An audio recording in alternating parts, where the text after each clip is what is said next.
Hello, everyone. Thank you for joining us for the Q&A for The World is Bright. My name is Vivian Hua, and I'm the Executive Director of Northwest Film Forum here with the filmmakers. Ying, if you could please kick it off with yourself first.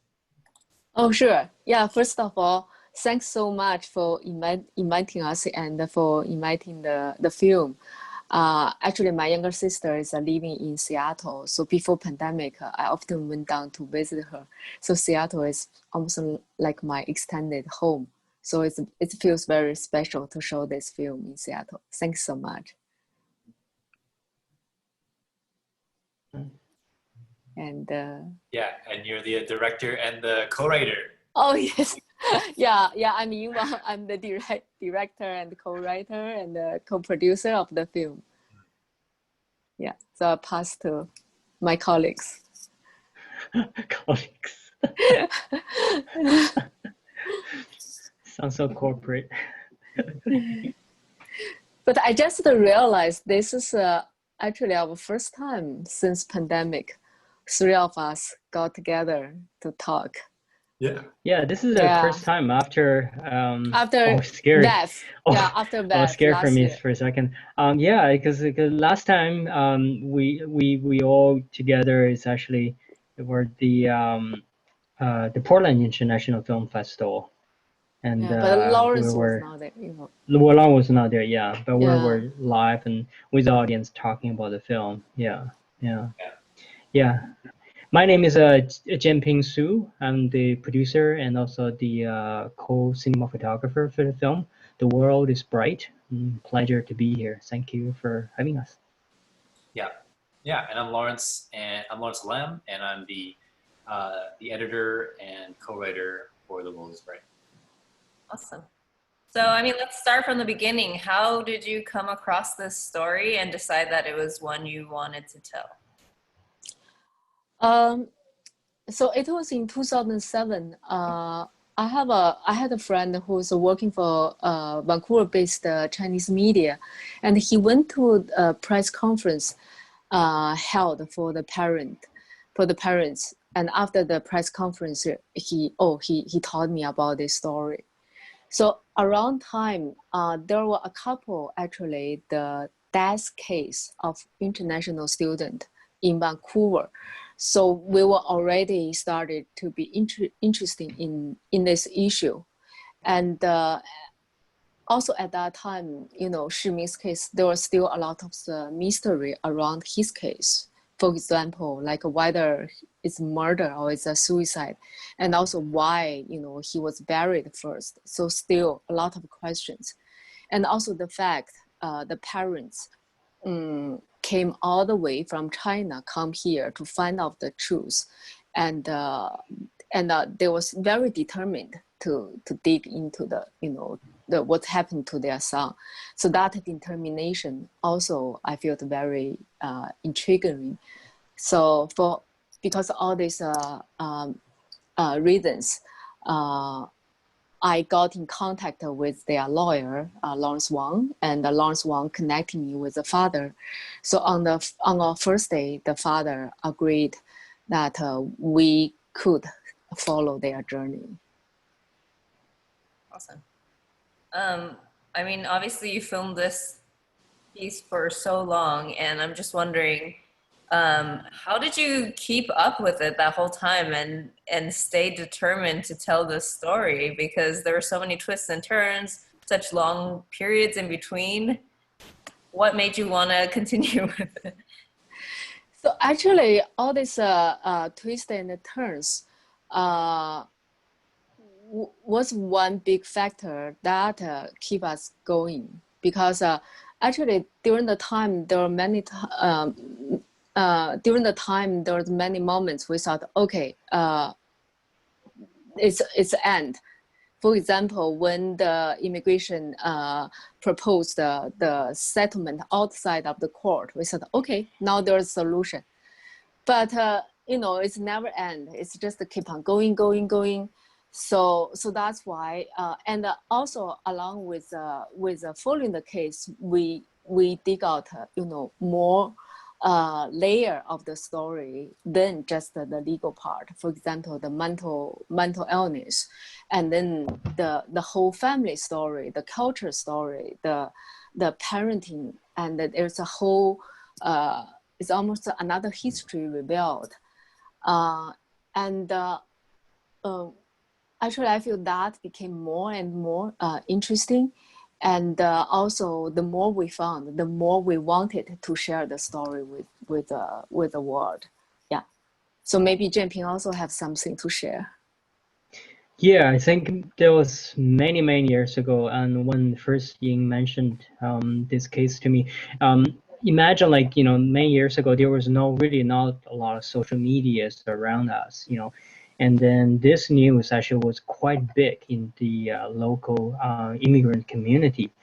And yeah, pretty much a lot of people knew about the case. And then my personal first reaction to that, from based on the news, what the news was reported, is there definitely a lot of mishandling in the case, and that need to so that's why when Ying mentioned that this to me, and it grabbed my attention right away. I think this is good opportunity to find out what happened, and also at the same time, as new immigrants at the time, we actually, I think we face quite a bit of like discriminations in the societies. So, and then when we heard about the case, we felt right away there got to be some discrimination involved. And then I think that's just how we got started. We all, I think Ying mentioned a really good point that a lot of point of the stage of the stories, as story develop, we feel like this is probably going to be the end of the film or the story. We should should wrap it up here. And however, as a filmmaker, and especially an independent filmmaker, we are like, I think we're treating this like a case, like a scientific case. This is actual quote from Mr. Deng in the film. We treat it as a scientific case. We learn as the way we're making a film. More we find out, rather the mishandling is only one small aspect, of the story. But when we find out more, there's a more like the mental health issues, and then the parenting, and there's a lot of more. I think meant to be, even though it took a long time. Honestly, I think this is like epic movie. Like it definitely, it tells a whole stories about a whole generation. Everybody grow up in that kind of social background in that time, and then a lot of story everyone has certain reflections on, and then I think that's why when we had the audiences, a Q&A from other festival before, a lot of the audiences you find this is quite touched by some part of the film that actually personally relate to their stories, to their life in Canada. So actually, another one of the big challenge eventually become when we are going to finish filming the film, because when we even in 2017 when we started the editing, and then we got to know the parents, a friend submit another case to the federal court, and so in 2018, well, we were still editing the film, so. And I had to fly to Toronto to document the hearing. So yeah, and then we were even joking. We said, oh, maybe we will never be able to finish the film because the case will never. Oh, whoa, sorry, Yo. because the case would never be able to finish. Yeah, so Makes sense. I mean, to Jianping's like point, there's so much of this, it's so well balanced, and I think it's cramming so many things into it, but managing to pull that off somehow. And I guess this is a question maybe for Lawrence to start with, regarding editing and just how you all approach the process of balancing all these factors, and if through the course of it, like the weight of different elements changed. I remember coming into it. I actually also just wanted to share a small anecdote just before I answer that question. When I came into it in 2017, or actually even before that, Ying had started like a little film festival in Richmond, and I was volunteering there. And I don't remember how long ago that was, but it was still like maybe 3 or 4 years. Maybe it was like 2017 or 2014 or 15. While she was making this film and filming the film, she was also running a small film festival in Richmond, cultivating a little scene. So that's good. And I was like, and I was just kind of getting into film and starting to edit more. And I remember her telling me about it, and like us talking about, it's like, oh, maybe I can come work on it. So I was really excited to come into the project. It had been like at least a couple years building up to it. And I remember when she was telling me about the film, when we sat down to finally look at going into the edit, I remember Ying was kind of maybe feeling a little stuck, maybe like just a little bit. There was a, and I remember when she was telling me the story, what I was initially really intrigued by was exploring Ximing's perspective, or like kind of trying to put the audience in the shoes of someone experiencing psychosis, but also like kind of, like what the parents were initially suspicious of, sort of paranoid and suspicious of like sort of some foul play or something is not quite right. And so like, I think initially that was like what I proposed, coming into the project. What I was pitching to Ying is like, like really get into Ximing's perspective, or like trying to like put, really feel that sort of paranoid, like suspicious feeling initially.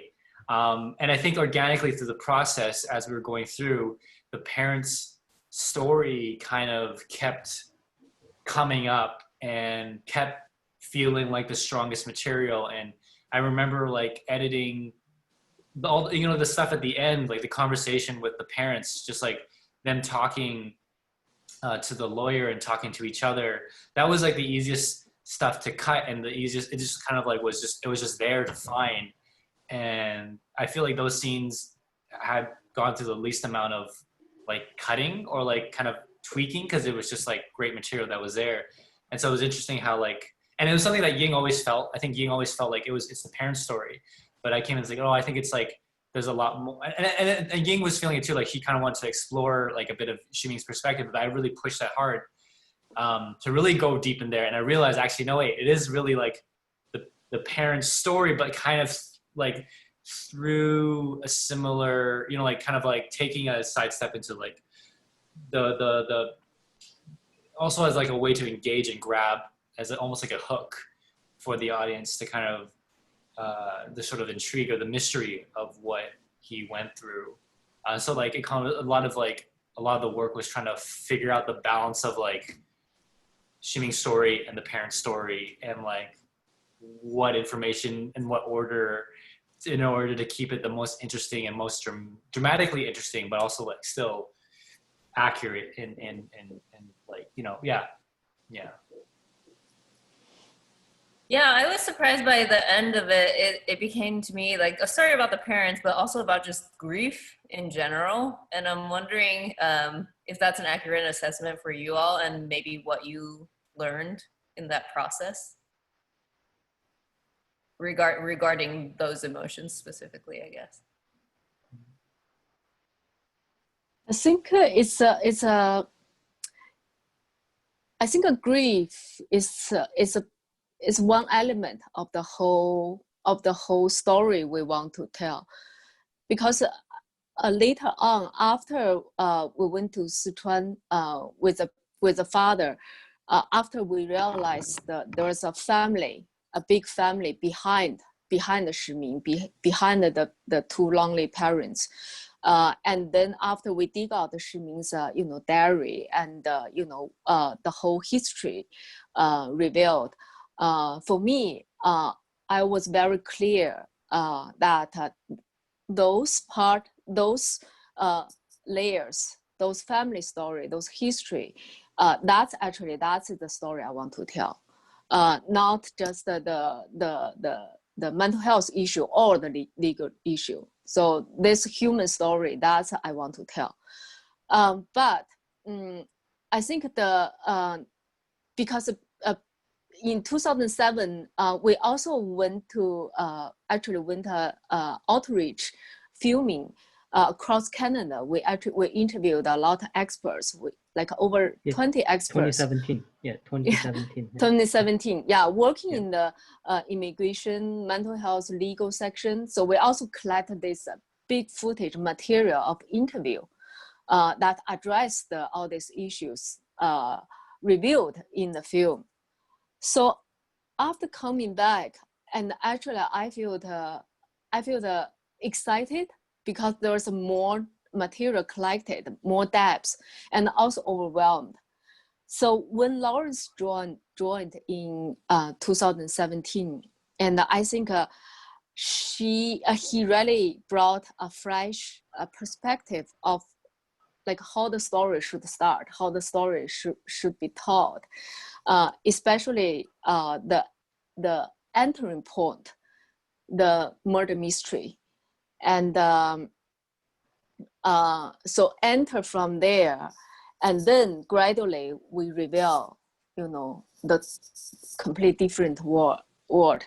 And also Lawrence's background is it's a like a fiction film.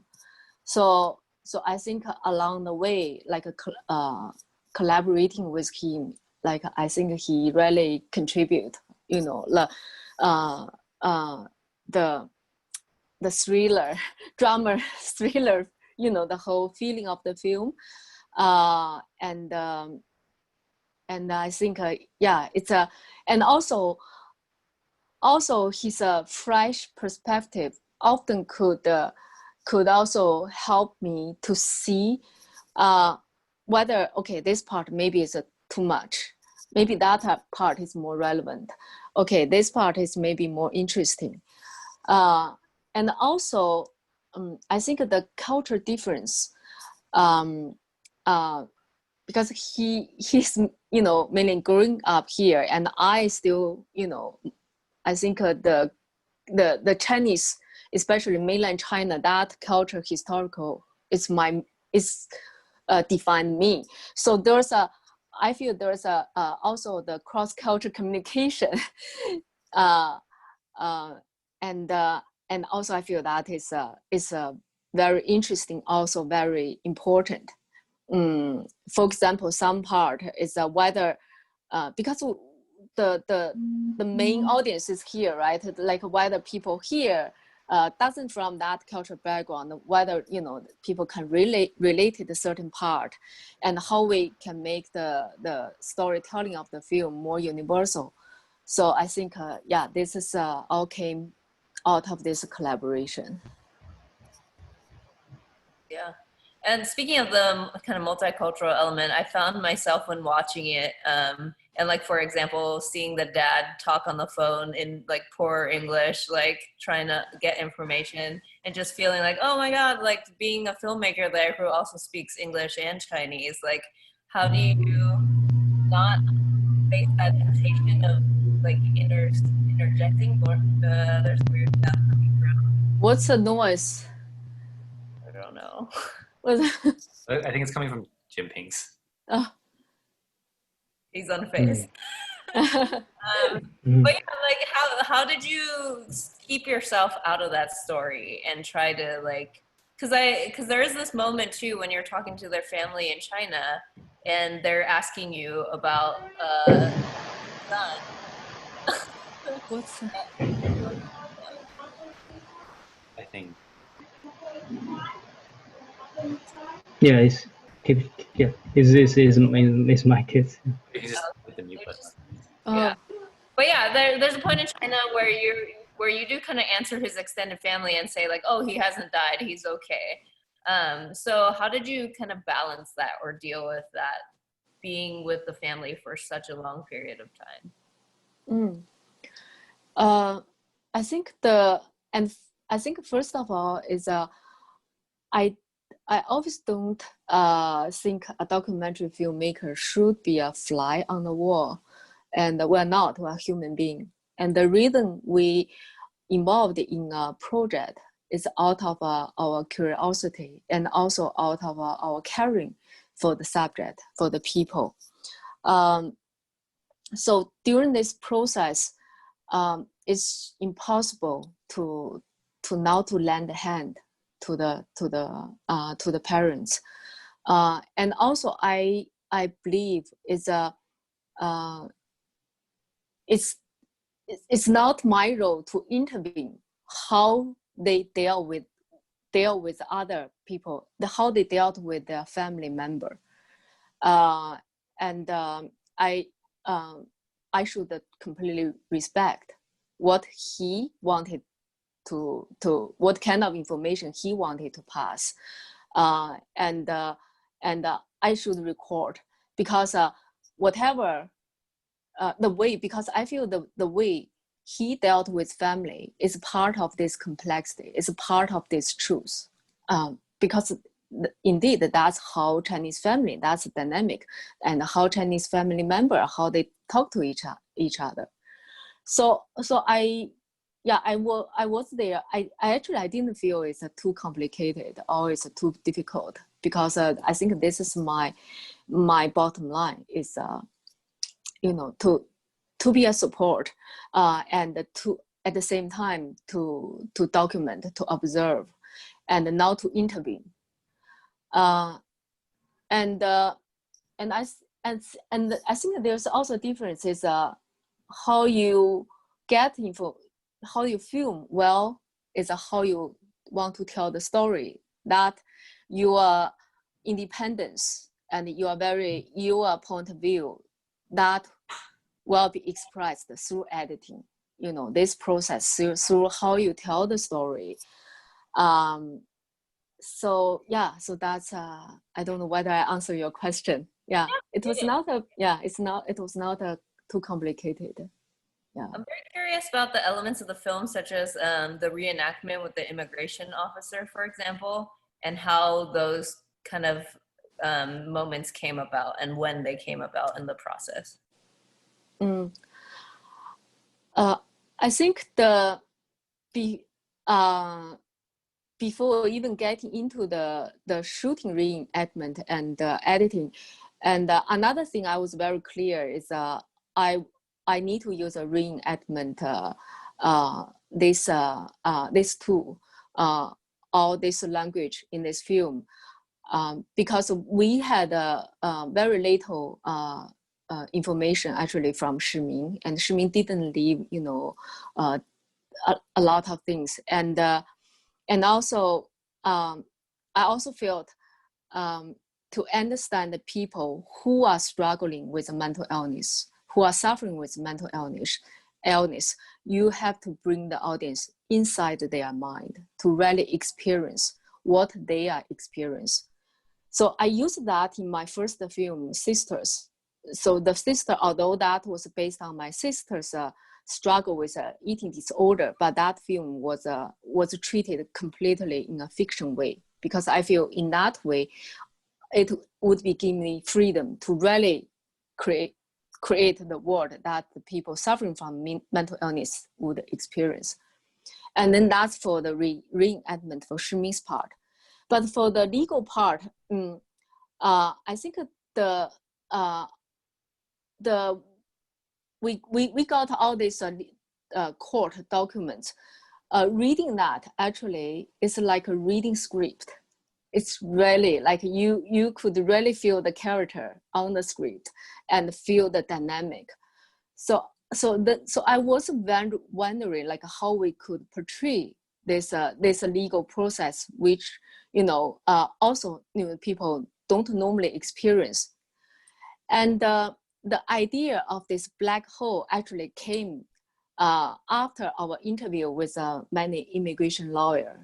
And many of them, they use the black hole to describe this crack that existing in the immigration system, existing in the immigration law that immigrants would fall into.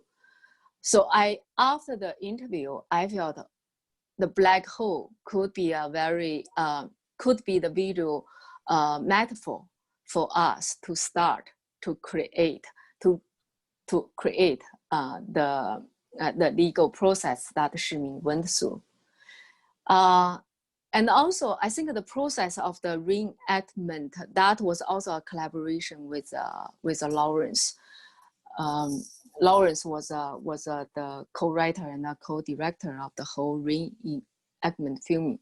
So Lawrence, maybe you can also talk about the process. I think you most said it all. Yeah, it was just it was interesting just to give life to those words. And like, yeah, when we read the transcripts, there was a lot of drama there, and it was just and there was just a lot of information. And yeah, so it was like, it was also a challenge in the edit to strike that balance with sort of information while still keeping it dramatically and emotionally engaging. Yeah. And I think also normally, typical documentaries, they usually have interview both sides, and in our case, we reach out to the CBSA officers, and and then we try to get some interviews from them, just due to the certain reasons, we to get actually on-camera interviews or any sort of interviews. I think that's why the reenactment that came quite a later on stage of the whole production, and it's because I think we're still trying to find out what's the best way to utilize reenactment to represent a story. I think it came to the moment that we find out we don't have any of the other parties' interviews, and then based on all of the transcripts from the courts, and then this actually can be very good real representations of what really happened in court. We're not adding just let all the lines and everything. They actually taken from the transcript. We're not, there's no additional dramatic and or screenwriting into it. And then so I think that's the perfect way of representing showing the what happened to the moments that no one actually ever seen those moments. Yeah, thanks so much for bringing that up, because indeed another challenge during the process is we try to reach the lawyer, the probation officer, and also the CBSA officer. Tried to very hard to reach all these officers, but they couldn't grant us to interview them. So indeed, this is the way to give them the voice. Well, I think to represent. Yeah, you did a very good job with using the text on screen to represent the dialogue that had taken place. It was really great. I was wondering if you could talk a little about that decision, as well as the decision for the subtitling that you all chose, which was a little bit unconventional and very interesting, and I think great. Because I personally, I'm a big fan of Aaron Merrill's documentary. So before the editing, I really wanted to use this opportunity to try, to really experiment all this cinematic possibility, to take some risk, to do something different, and with Lawrence drawing, and also because of his even more crazier creative mind, and that really nurtures the whole process. So Lawrence, you can talk a little bit more about the subtitles and some other artistic experiment we tried. Yeah, Ying has a jacket. Ying has a jacket that says, "There are no rules." there are no rules. There are no rules. So she'd come into the office, into the studio, and be like, there are no rules. And then it's like, what if we try this? Let's just try it. Let's try it out. We just like, I think we just were, taking the opportunity to be playful and just trying to experiment. And I think also that I guess it was something. But I think for the subtitle, we have a reason to do that. Yeah, I guess we're thinking about like, guiding the eye, or like just predicting where the eye is going to be, and trying to actually make it easier. Because I think, we've trained ourselves to watch movies with subtitles, and we you're going up and down a little bit. And so we're trying to like just make it easier for the viewer to like, have their focus kind of be where have the subtitle be where the audience's focus is already at. And I think actually also around the time like The Shape of Water came out, and like Guillermo del Toro also experimented with sort of like unconventional subtitle placement in that film as well, if I recall correctly. And so like we were really just like everything. There was a lot of different kind of experimentations and formats and mediums, like even to like the types of footage that we use. It's like on every single digital camera that exists, and like animated photos and animated comic stuff. We really just wanted to just be creative and feel like we were, have fun with the process, and be excited every day we came in, because it was a long process. I think also to add to that question of like how like this was 3 years, like Ying started in 2007, and 10 years of after filming, like starting the edit and then editing for another 2 years. It was a long, arduous process. And I think that was sort of a way to make it fun, but also, like sometimes we watch take movie breaks. We just like watch a little bit of the movie. We edit the film, and then we would like watch part of a movie on our breaks, and then we would take like dance breaks just to try to, just keep the process fun and just enjoy going to work. That's awesome. Yeah. I want a jacket. Can you make that? Again, you have that jacket. I should wear that today. Yeah. Good. Yeah. Is there anything that sticks out in each of your minds as something that you wish had made it into the film? Yeah, like so one thing is I mentioned we did interviews with 20 experts. We had like this 20 expert interviews. Like 2 hours long. Each of them are like really long. Yeah, originally, we wanted to include them in the film, but we put them in. It didn't work, and we took them out. We put them in. We took them out. So that's a big part of really difficult decision, and also the legal part, because actually Shiming's case revealed more legal problems than the film talk about. So there's almost every step there's a problem revealed. So in our rough cut, we had Lawrence Wang talked about so many elements of the legal aspect, and then on the test screening, and the audience felt completely lost, and they couldn't emotionally engage, and they just couldn't get what we want to show them. So I think that's also a very difficult part to edit. Yeah, and actually the current version came from June, from our last test screening, because even at our last test screening, we were so close to finish the film. There was still so much. When it went to the legal part, audience feel lost. And some even suggest we took that completely out.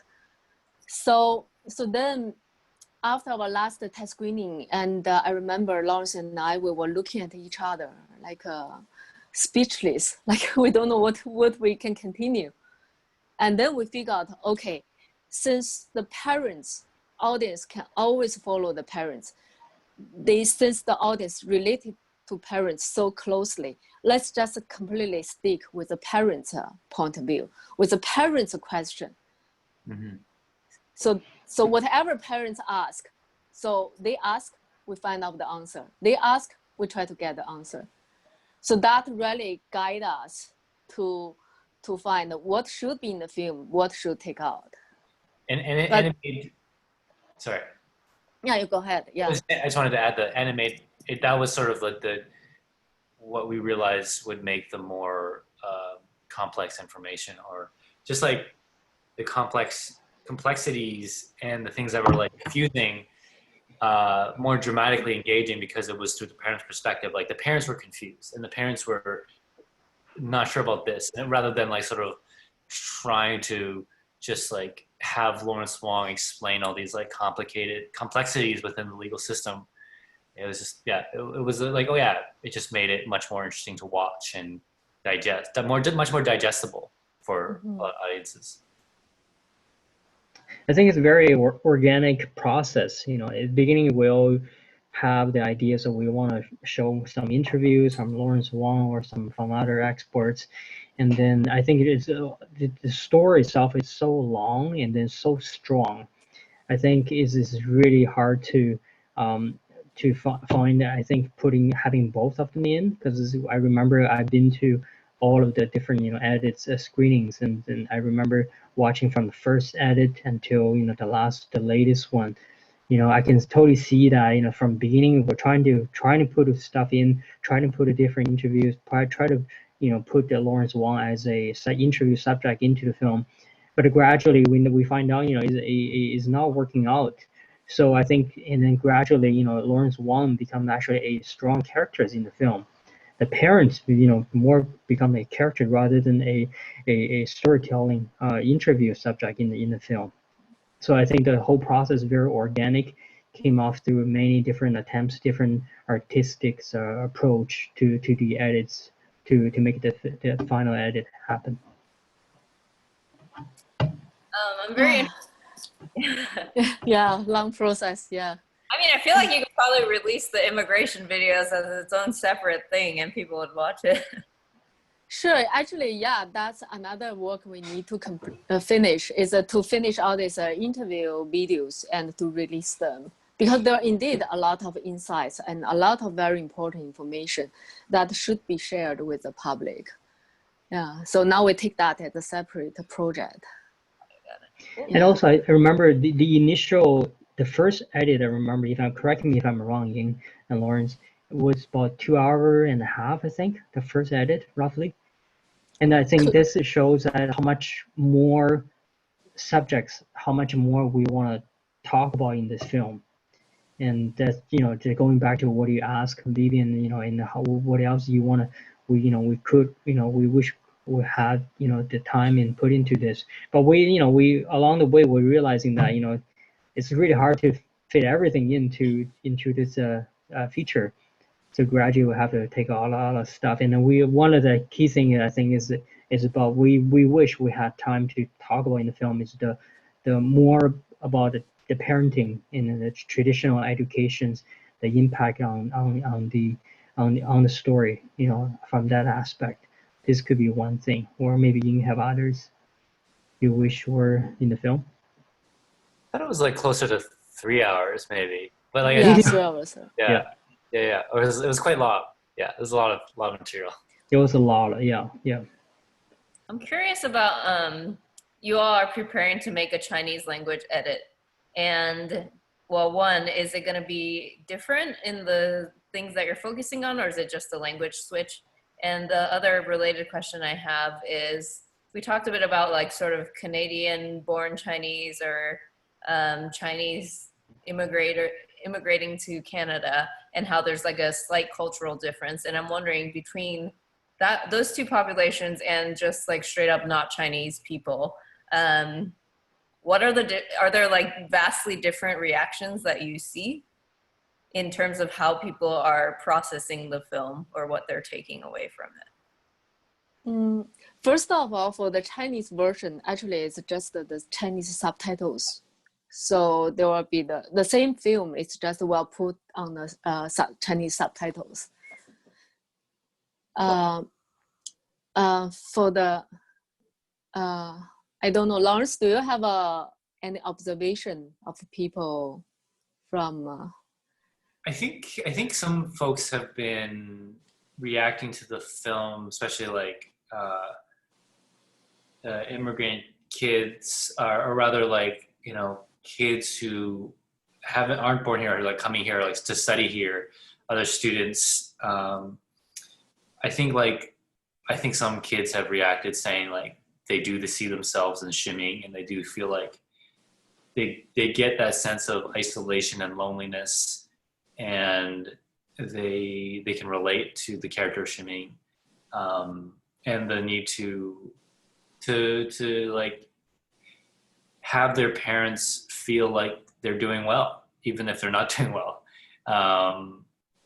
I feel like Ying, you were saying before. I remember you were talking about before how you could also you had some you felt like you could relate to shimming also in some ways throughout the process.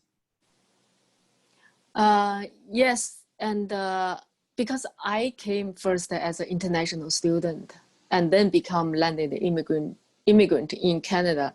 And so there's a lot of part in shimming I could completely relate.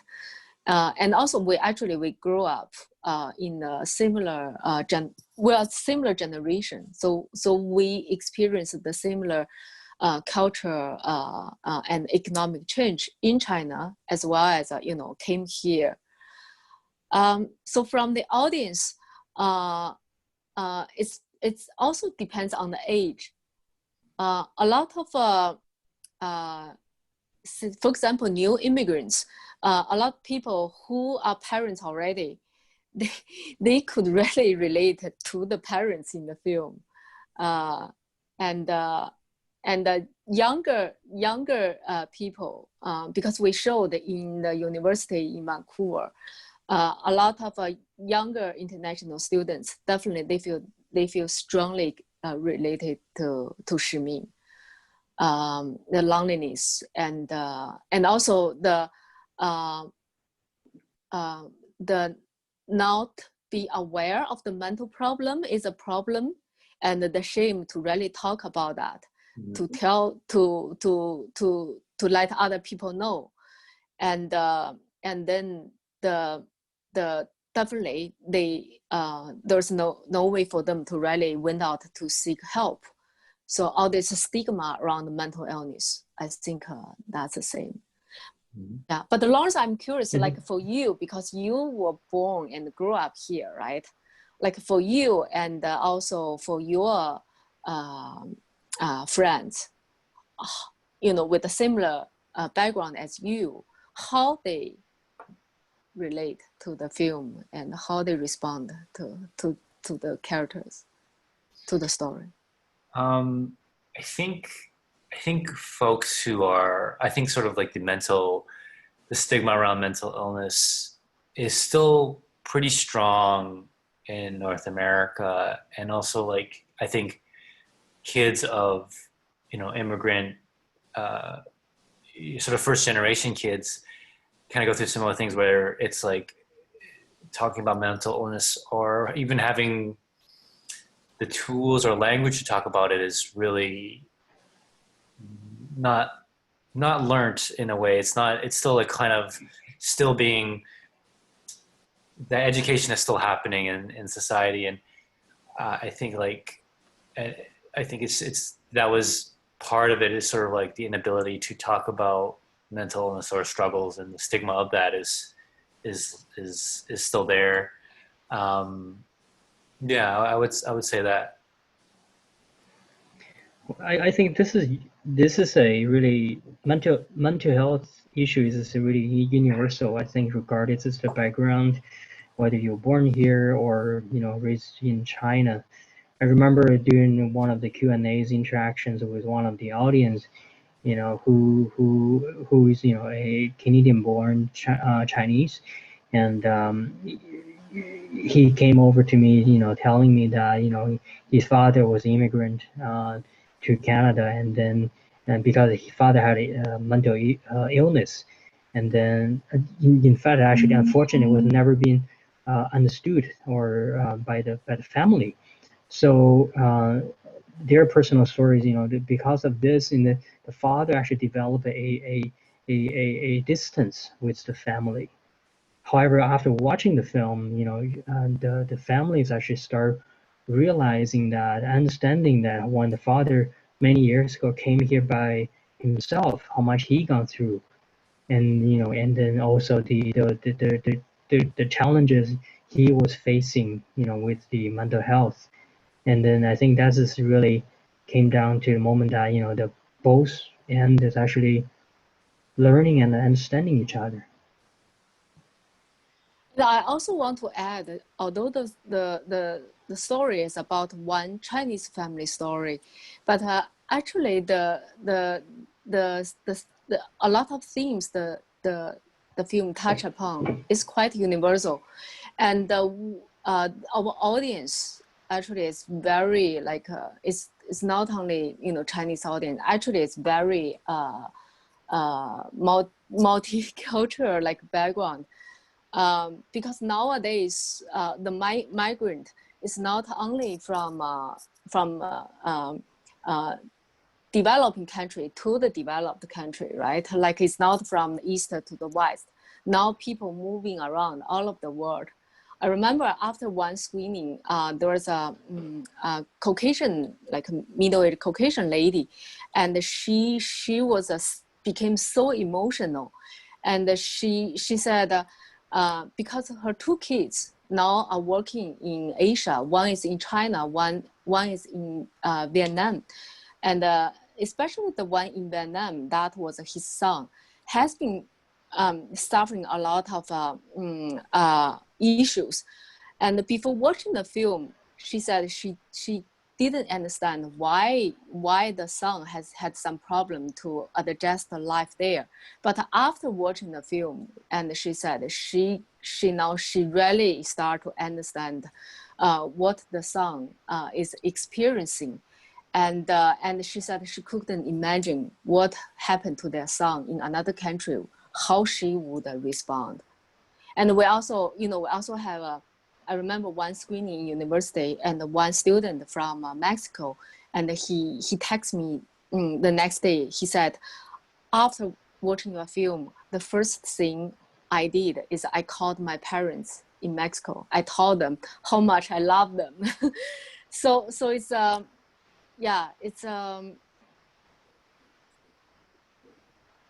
the audience is quite diverse, and the response and they could, a lot of them they can really relate it emotionally to the story. Amazing, yeah. Thank you for sharing those anecdotes. I mean, I think I don't have too many more questions to ask. Do you all have anything else you want to add? I'm good. Yeah. How about JP and Lawrence?